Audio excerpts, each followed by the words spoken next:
iskustva koja su najznačajnija za ove mlade ljude, a to je druženje u malom prostoru, pomažu jedni drugima, nema veze ko je boje, odakle je i odakle dolazi.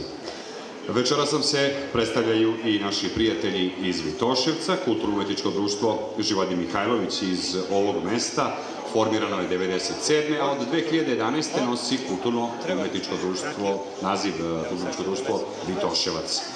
Okupljaju uglavnom mlade iz okruženja, pre svega iz Vitoševca, Podgorca, Pardika, Grabova i Bračina. U svom sastavu imaju folklornu sekciju koja broji 70 članova, igrača i solista. Do sada je ovo Kulturno-umetničko društvo organizovalo 3 smotre narodnog stvaralaštva koje se održavaju 7. i 8.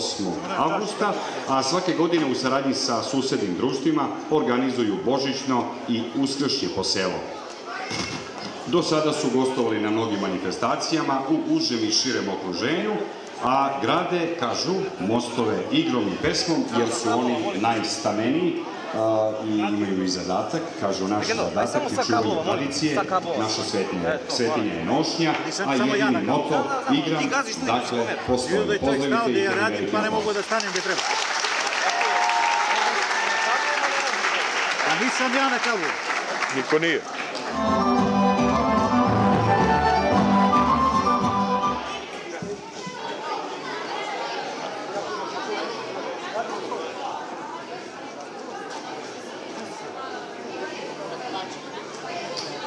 Ja sam na Slavnjaku iz 1921.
Samo malo.